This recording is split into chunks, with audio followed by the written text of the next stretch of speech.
مومنو، اپنے آپ کو اور اپنے اہل و عیال کو اس آگ سے بچاؤ جس کا ایندھن آدمی اور پتھر ہوں گے، اور جس پر تند خو اور سخت گیر فرشتے مقرر ہیں۔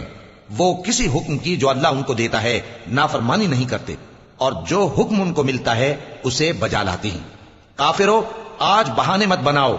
جو عمل تم کیا کرتے تھے انہی کا تم کو بدلہ دیا جائے گا۔ مومنو، اللہ کے آگے صاف دل سے توبہ کرو، امید ہے کہ وہ تمہارے گناہ تم سے دور کر دے گا اور تم کو جنتوں میں جن کے نیچے نہریں بہ رہی ہیں داخل کرے گا۔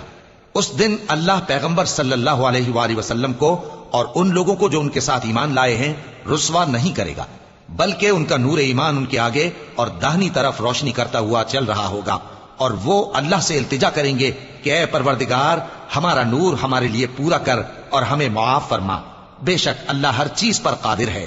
اے پیغمبر صلی اللہ علیہ وآلہ وسلم، کافروں اور منافقوں سے جہاد کرو اور ان پر سختی کرو، اور ان کا ٹھکانہ دوزخ ہے اور وہ بہت بری جگہ ہے۔